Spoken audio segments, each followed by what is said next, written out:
Police ने चंद्रनाथ रथ की हत्या की जांच शुरू कर दी है। शुरुआती जांच में पता चला है कि हत्या में विदेशी पिस्टल का इस्तेमाल किया गया है। सूत्रों के मुताबिक हत्या में ऑस्ट्रियन ग्लॉक पिस्टल का इस्तेमाल किया गया है। जिसमें आरोपी आए थे उस गाड़ी की फॉरेंसिक टीम जांच कर रही है। इस बीच मर्डर में जिस बाइक का इस्तेमाल हुआ उसका रजिस्ट्रेशन पश्चिम बर्धमान जिले के आसनसोल दक्षिण के भीतर आने वाले बर्नपुर इलाके के पते पर दर्ज बताया गया है। हालांकि जब मीडिया वहां पहुंचा तो जिस नाम से बाइक रजिस्टर है वो व्यक्ति वहां नहीं मिला। बीजेपी विधायक दिव्येंदु अधिकारी ने कहा है कि राज्य पुलिस, सीआईडी और एसआईटी सभी इस मामले की जांच कर रहे हैं। अब तक 3 लोगों को हिरासत में लिया गया है। डीजीपी खुद इस मामले की निगरानी कर रहे हैं। अपराधियों को बहुत जल्द गिरफ्तार कर लिया जाएगा। दूसरी तरफ जो शुरुआती पोस्टमार्टम रिपोर्ट आई है उसके मुताबिक कई गोलियां लगने से रथ के दिल को गंभीर नुकसान पहुंचा था। अत्यधिक खून बहने की वजह से मल्टी ऑर्गन फेलियर हुआ जो उनकी मौत का कारण बना। गोली लगने के बाद चंद्रनाथ रथ काफी देर तक मौके पर ही पड़े रहे। देर से अस्पताल पहुंचने की वजह से उन्हें बचाया नहीं जा सका। पुलिस का कहना है कि जांच शुरू हो चुकी है, सबूत इकट्ठे किए जा रहे हैं, जबकि चंद्रनाथ रथ की मां कह रही है कि दोषियों को फांसी नहीं बल्कि उम्र कैद मिले। मैं एक मां हूं, इसलिए नहीं चाहती कि किसी मां का बेटा मारा जाए।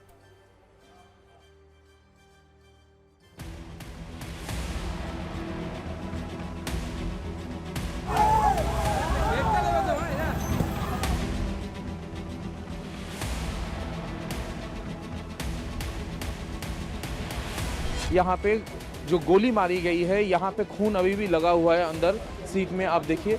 और ये देखिए गाड़ी का ये सीट है, यहाँ से गोली मारी गई थी। और जो चंद्रनाथ रथ जो थे वो यहाँ पे बैठे हुए थे।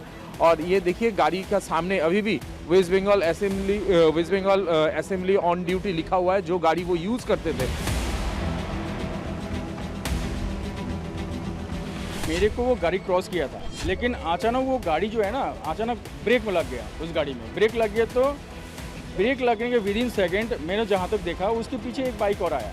बाइक आया सीधा उनके एकदम साइड में जाकर के, गाड़ी के साइड में जाकर रुका और बाइक को सिर्फ थोड़ा सा बैलेंस किया और विदिन ए सेकंड 2 गोली का आवाज़ मैंने सुना। 5 गोली मारा गया और पूरा this is a cold blooded murder. पूरा जो है एकदम रेकी करके, पूरा एकदम 2-3-4 दिन से ये प्लान बनाया गया।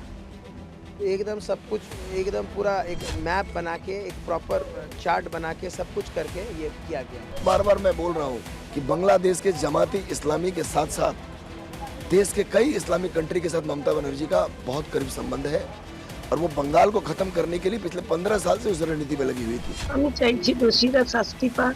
কি শাস্তি চাই? আমিও একজন মা, আমি চাইবো না তাদের ফাঁসি হোক, যাবজ্জীবন কারাদণ্ড চাইছি। আর চাইছি যে আমরা ভারতীয় জনতা পাर्टी করি বলে कानून से ये रिक्वेस्ट है कि कड़ी से कड़ी सजा दी जाए जिसने ये साजिश रचा है। जिसने भी ये साजिश रचा है उसकी कड़ी से कड़ी सजा, जो इस साजिश को जिसने रचा है, और कोई भी बाद में इस जैसा साजिश नहीं रचा। केस का इन्वेस्टिगेशन हम लोगों ने स्टार्ट किया हुआ है।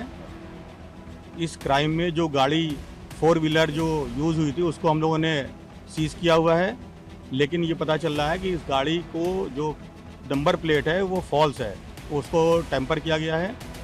हम लोगों को स्पॉट से लाइव राउंड और फायर्ड कार्ट्रिजेज मिली हुई है। बाद बाकी वहाँ पर जो आई विटनेस थे और जो एविडेंस है उनको हम लोग प्रोसेस कर रहे हैं और इन्वेस्टिगेशन में आगे बढ़ना है।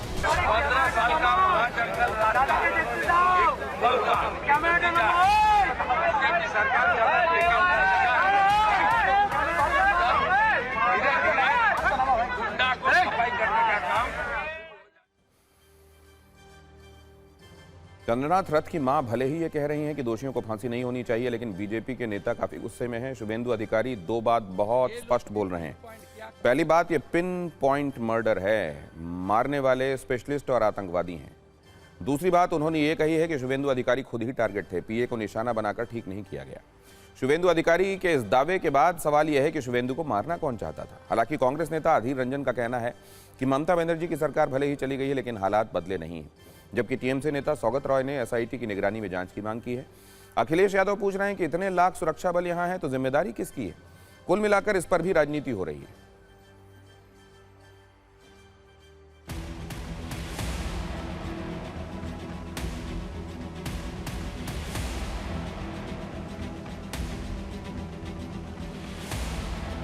आपके सहयोगी को निशाना बनाना, आप पर निशाना, आप भी निशाने पर हो सकते थे।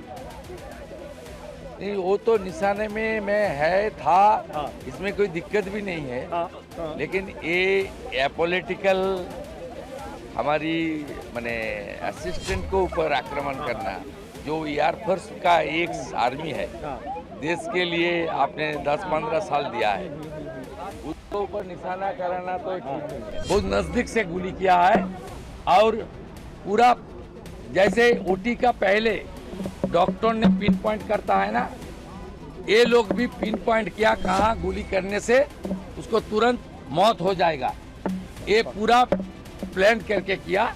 ये बहुत स्पेशलिस्ट और खूंखार खूनी है, आतंकवादी है। टीएमसी हिंसा पर उतर आई है।